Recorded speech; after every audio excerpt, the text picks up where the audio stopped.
ay u caruursan tahay oo lagu qasbayo wax aanay rabin ama raalli ka ahayn qodobka labaad rabaa inaan ka hadla waxaa weeye inaan u mahad celiyo oqaashii ugu weynaa jiif caaqil axmed cabdigaas hoori oo isaguna ku dhawaaqay waxa meesha ka jira iyo muusana isku daray una aflagaadeeyey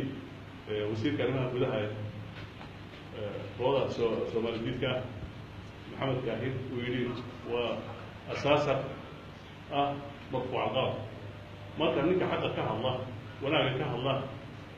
ka hadla danta dadka halkaa degan waa marfuuc alqaab kuwa koofidbacdayaasha ee waxmatarayaasha ee aan la aqoon ee damiirlaawayaasha ee ku adeeganayaan markay hadlaan xogaa shilmada sheeka u guraana waa kuwii dadka mateliyey waxaan leenahay kuwii shalay ka hadlay meesha ay soo ururiyeen ee xogaaga lacagta la siiyey ma aha kuwii mateliyey hal caaqil kuma jirin waana rag la yaqaano oo loo bixiyey xilligii qaascada qabsaday 2007 nimanka waxa loo jiray kooxda xarulayaasha oo dadka dadweynaha mar wayna magac dhabo inta inuu dhaafano mar rabo raggaas saray dowladda hoose lagu shiriyey waxay ka hadleen waa baqasay yani wax aad u hooseeya oo diita ayay ka hadlayeen waxa axmed ka hadlayay waxay masiirka iyo jiritaanka iyo ummadaasi wixii ku habboon ama ay maartay ay hay'ad ama ahaan jirtay loona baahan yahay in la qaado dowladda Puntland ay ka qaado marka axmed waxaan leenahay iyo habrihii sare u dahaladii haweenkii hooyooyinkii waxaan leenahay fariintii wala soo gaadhay waana la ka qaaday haddii raxmo rag badan ayaa hadalkii ogtihiin dagaalkii dhacay inay tobanaan u dhinteen u dileen ciidamada geesiyaasha ee Puntland nimankii marka hadalka axmed uu ku soo dhacay gabdhahana oo kasdar doona rajeenaya afligaadada aan uu sameynayo maxamed kaahir wasiirka arrimaha gudaha nimankaas waxaa leeyahay maxamedow kii aad sheeka ugu shubto aan ka hadlayn danaha dadka iyo dalka reer Puntland ama reer Sool waa oday uu ka mid yahay qabadii iyo ka mid yahay iyo sicid dalaysay waa kuwii dadka batay axmed wardaan waa asaas waa alqaab wax laga tiriyo maaha طبعا صدقنا هذا حوالي فريق وجهان شعب في هالشغل. طبعا في وسيلة كلمة بدها وسيلة كلمة وسيلة حافظة وسيلة شعب هذا الكلام. يقول الكلام أخذ حوالي عود صومالي عود باكون عين. فطبعا ثلاثي ثلاثي أول كيسي ثلاثي آخر كيسي. صومالي عود كوكبوس. عدة وكوها راي. ما تعود في قطعة. والجروب كوكبوس بيحمد حلوين.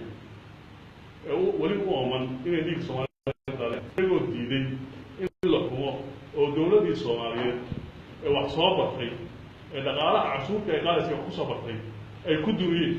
ayay maanta doonayaan inay tii bidan iyagu Soomaaliyeed ay leeyihiin tii aan diidnay waxaan inaan dad ku xukuno aan iyagana rabin xaqna aan ugu lahayn ay ku xukumaan marka waxaan leenahay Soomaali waa ka bogsatay cudur xilliga ay gaaray Soomaali maanta way caafimaad qabtaa cidda cunsuriyadda iyo qabyaaladda iyo xukunka aan cidina rabin wada وكوحدة موسى ملاح لوي هاي وكأنه تأثر على الله مش لوي وسيلك أمني. بسم الله الرحمن الرحيم.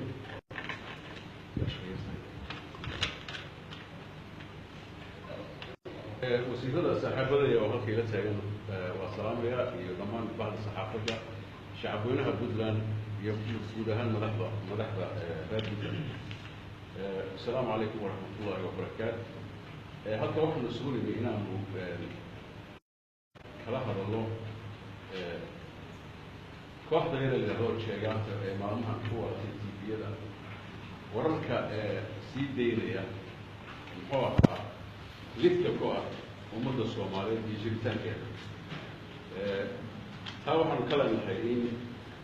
يولد البدلان هو هذي موقف كذا waxaan ugu baaqaynaa ummadda reer Puntland in howlgalka xoreynta iyo sugidda amniga dalka uu socon doono ilaa iyo laga xaqiijiyo amniga dalka dhammaantii xuduudihiisii hore xuduudaha Puntland ee dastuurigana la soo xirigeeyo lana sugo amnigooda intaa ilaa la gaaro waxaan u sheegaynaa kooxda reer Hargeysa joogta in dagaalku socon doono ay iyagu bilaabeen dagaalkaas oo ay adduunyanaha u sheegaan mar walba dadweynaha ay ka dhaadhiciyaan inay puntland iyagu soo weerartay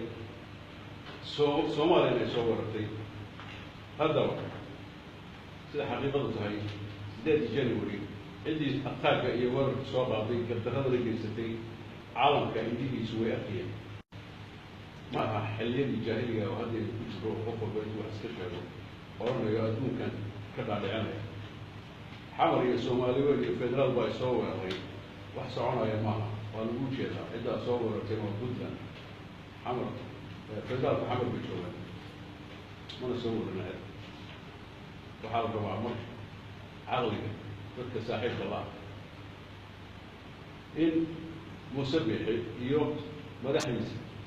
ay ka dhaadhiciyaan waxa kaloo akhriyaya wax soconaya inaan ahayn adduunkuna uu ku qoslayo taas waa mid annaga dowladda puntland haddaan nahay waxaanu bogaadin aan la soo koobi karin u dirayna iyo hambalyo ciidamada geesiinta ee puntland jawaabta rasmiga iyo dharbaaxada siiyey ninka gardarada kusoo galay awoodaheeda waxaanu u sheegaynaa inay socon doonaan ilaa inta laga soo celinayo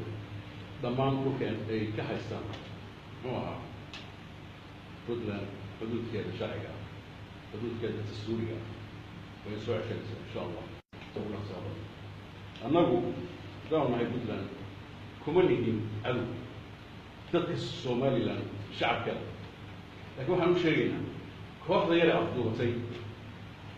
oo masiirkii ummadda oo dhan laaxisay oo ku faanaya dhiig ay daadiyaan oo raba xilligii dagaalada jiray sokeeye 1991 dib loogu noqdo nimankan kooxda ah oo fikirkooda iyo nacaybka ku jira ay ku hadhay 91 waa 7 sano meelahaas dadka doortay ma qabo in la doortay waxaan qabaa inuu boobay maalinkii u qabsadayna dhiig buu daadiyey dhiigga uu daadiyeyna waa dhiig muslim waa dhiig soomaaliyeed waa dhiig dad walaala ah oo weligood si deganaa iska qabtaanu leenahay dadka reer somaliland intii nabiyadka qabta ninkan waa la iska qabta taasina waxaan filayaa in somaliland ay action shacabkeeda ay action ka qaadi doonaan dowladda puntland waxa ay ugu baaqaysaa shacabka degan deegaanada howlgallada ay ka socdaan ay ka socoto inay ilaashadaan xasiloonidooda nabadgelyada lana shaqeeyaan ciidamada puntland ee ku howlan soo celinta iyo sugidda muxuu ahaa amniga haddii ilaahay yidhaahdo waxaan u sheegaynaa shacabka geesiinta oo la cabriyey uga jeedna habeen maalintiifyada ka hadlaya oo qofkii hadla xabadda lagu dhufanayo oo hooyooyin suuqa ka mudaharaaday oo diidan cabrinta hooyooyinka xabadaha lala dhacayo oo jeelka lagu gurayo hadee adduunka sharci baa ka jira waana loo jeedaa adduunka tv-yaa jira facebookyaa jira social mediayaa jira ma qarsoona waxayna noqon doontaa war crimes waana lagu xisaabtamaya haddii ilahay intaas ayaan rabaa inuu caddeeyo deegaanta iska qabta shacabka sharafta leh ee somaliland asalaamu calaykum waraxmatullah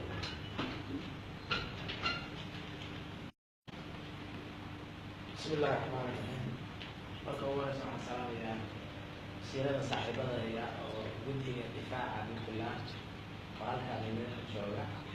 saxaafadda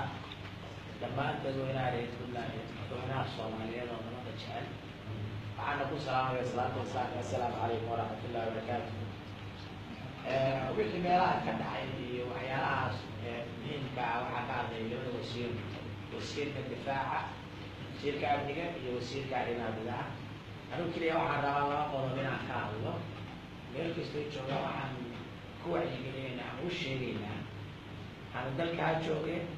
ama dibadda ha joogeen inay ka qayb qaataan difaaca dalku wuxuu u baahan yahay midnimo wuxuu u baahan yahay wadajir wuxuu u baahan yahay